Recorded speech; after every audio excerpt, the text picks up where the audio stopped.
साथियों नमस्कार। साथियों, करोड़ों केंद्रीय कर्मचारी पेंशनर 8वें वेतन आयोग पर पैनी नजर बनाए हुए। कोई भी खबर आ रही है सोशल मीडिया में या बड़े बड़े अखबारों में, बड़ी बड़ी न्यूज चैनलों में, तो कर्मचारी और पेंशनर बड़े ध्यान से उस खबर को देख रहे हैं। और देखे भी क्यों नहीं? क्योंकि 8वां वेतन आयोग कर्मचारी और पेंशनरों से जुड़ा हुआ है, उनके वेतन और पेंशन से जुड़ा हुआ है, और सीधी बात कहूं तो जेब से जुड़ा हुआ है, बटुए से जुड़ा हुआ है।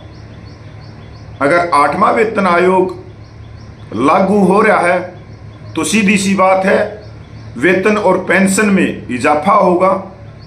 अब कितना इजाफा होगा, इस सवाल का हर एक कर्मचारी पेंशनर उत्तर चाहता है। तो साथियों, वैसे तो बहुत सारी वीडियो, बहुत सारी न्यूज आ रही होंगी, पर जो मैं न्यूज लेके आया हूं इसमें आपको वो उन सारे सवालों का जवाब मिलेगा जो आपके मन में चल रहे हैं, जो आप कमेंट कर रहे हो, मैसेज कर रहे हो कि 8वां वेतन आयोग कितने समय में लागू हो जाएगा, 2026 में, 2027 में, 2028 में, क्या फिटमैन फैक्टर होगा, और जो न्यूनतम वेतन है 18,000 रुपये वो बढ़कर कितना हो जाएगा, और 8वें वेतन आयोग का देश की स्थिति पे क्या फर्क पड़ेगा, सरकारी तिजोरी से कितना पैसा कर्मचारी और पेंशनरों को मिलेगा।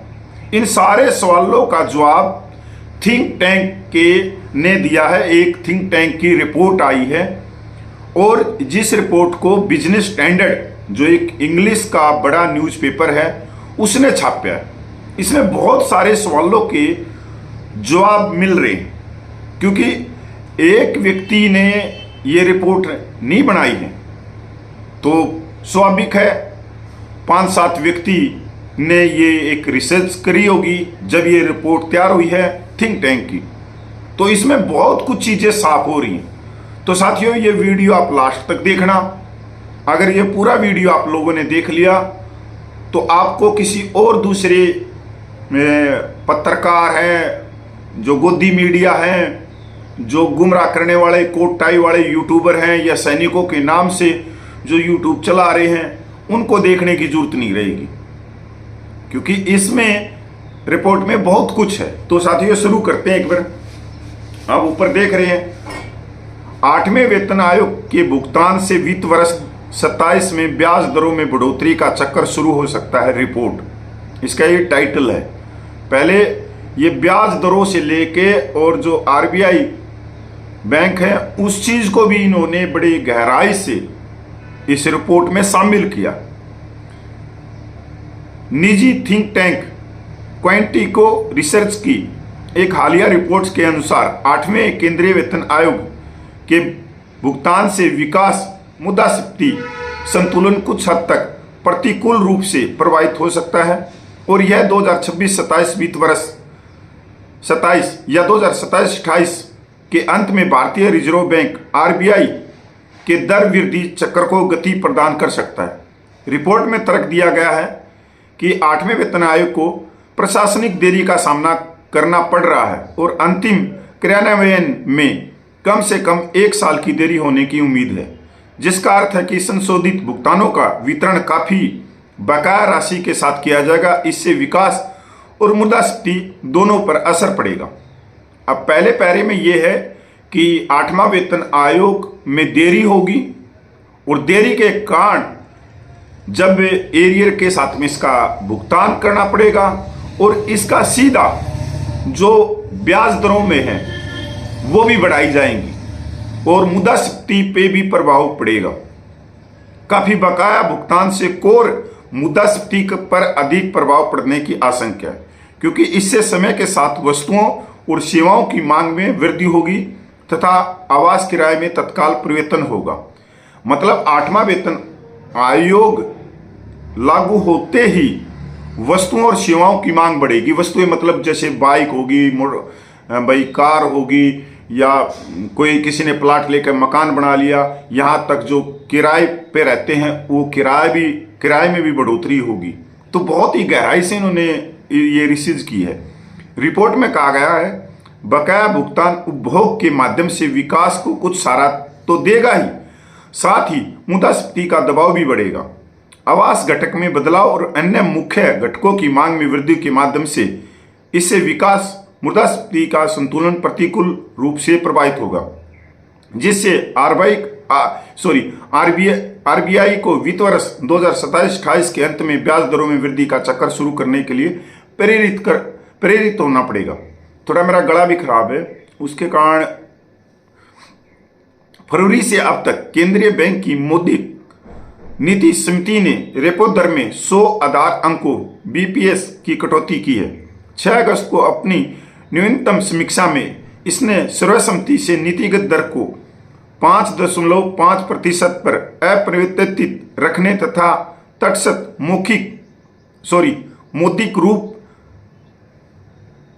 मौद्रिक रुख बनाए रखने और चालू वित्त वर्ष 2025-26 के लिए मुद्रास्फीति के अनुमान को 60 आधार अंकों की कटौती के साथ 3.1% करने का निर्णय लिया है। रिपोर्ट में कहा गया कि 8वें वेतन आयोग के भुगतान में देरी से विकास के लिए राजकोषीय प्रोत्साहन जो शुरू में वित्त वर्ष 26 के लिए निर्धारित था, संबद्ध वित्त वर्ष 27 और वित्त वर्ष 28 की शुरुआत में स्थानांतरित हो जाएगा। ऐतिहासिक रूप से बकाया राशि के साथ एक मुश्त भुगतान शहरी विवेकाधीन उपभोग को बढ़ावा देता है, जो एंग्ले के नियम का एक उत्कृष्ट वास्तविक उदाहरण है। घरेलू खर्चकार उपभोक्ता इलेक्ट्रॉनिक्स जैसी बड़ी वस्तुओं और हवाई यात्रा जैसी सेवाओं की ओर झुका हुआ है। मतलब 8वां वेतन आयोग लागू होते ही बहुत सारी चीज़ों में बढ़ोतरी होगी, चाहे वो घरेलू खर्च कार हो, उपभोक्ता इलेक्ट्रॉनिक्स हो, बड़े बड़े भाई टीवी ले आया, कोई एलसीडी ले आया, और हवाई यात्रा घूमने के लिए चले गए, तो इसका बहुत अर्थव्यवस्था में भी इसकी बढ़ोतरी होगी।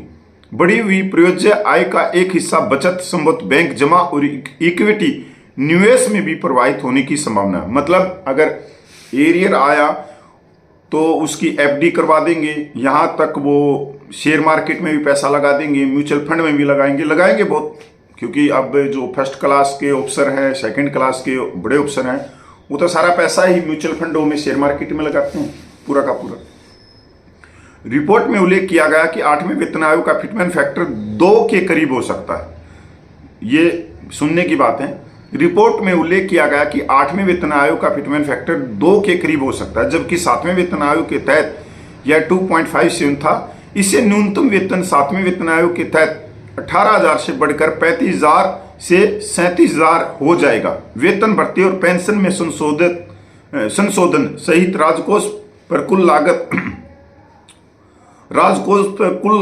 लागत 2 से लेकर 2.5 ट्रिलियन के बीच हो सकती है। इतना राजकोषीय जो सरकारी तिजोरी पे है वो बोझ पड़ेगा। कितना पड़ेगा? 2 से लेकर 2.5 ट्रिलियन के बीच हो सकती है, जो 7वें वेतन आयोग के अंदर 1 ट्रिलियन की लागत के दोगुने से भी ज्यादा है। सीमांत उपभोग प्रवृत्ति 0.6 से 0.7 मानते हुए हमारा अनुमान कि 8वें केंद्रीय वेतन आयोग का वार्षिक निजी अंतिम उपभोग व्यय वृद्धि पर 65 से 80 आधार अंक और सकल घरेलू उत्पाद जीडीपी वृद्धि पर 40 से 50 आधार अंक प्रभाव पड़ेगा। सीपीसी भुगतान से राजकोषीय घाटे से जीडीपी अनुपात में कम से कम 0.6% की वृद्धि होने के कारण सरकार को वित्त पोषण के लिए राजकोषीय गुंजाइश बनानी होगी। रिपोर्ट में आगे कहा गया है, इस प्रकार 8वें सीपीसी के तहत प्रतिबंध खर्चों का वित्त पोषण लंबित वस्तु एवं सेवा कर सुधारों को आगे बढ़ाने का एक सुनहरा अवसर प्रस्तुत करता है, क्योंकि क्षतिपूर्ति उपकर को वित्त वर्ष 2026 की चौथी तिमाही तक चरणबद्ध तरीके से समाप्त किए जाने की संभावना है। साथियों, ये रिपोर्ट है थिंक टैंक की, जिसने बिजनेस स्टैंडर्ड ने ये छापा है, और इसमें बहुत सारी चीज़ें ये आज के जो सरकार के हालात हैं या जो देश की आर्थिक स्थिति है या देश की तिजोरी में कितना पैसा है, इन सारी चीज़ों को लेके एक निचोड़ कि ये हो सकता है। मैं इस रिपोर्ट से कुछ नहीं है, सारा का सारा प्रभावित हूँ कि हाँ वाकई में इन्होंने बहुत अच्छी ये एक रिपोर्ट बनाई है और इन्होंने एक क्लियर कर दिया कि जो फिटमैन फैक्टर होगा वो फिटमैन फैक्टर 2 पॉइंट के करीब हो सकता है और जो न्यूनतम वेतन है वो 18,000 से बढ़कर 35,000 से 37,000 के बीच हो जाएगा। ये इनका मैं कुछ अनुमान, बहुत सटीक अनुमान है इनका, वहाँ तक ये है क्योंकि सरकार की करनी और कथनी को इन्होंने बड़े आराम से इसमें छापा कि सरकार के पास में कुछ है भी देने के लिए नहीं है। तो इन्होंने एक रिपोर्ट देश की आज की हालातों को देखते हुए ये किया। साथियों, आपका कोई और भी सवाल हो तो आप पूछ सकते हैं। मैं पूर्व सैनिक कपिल फौजी।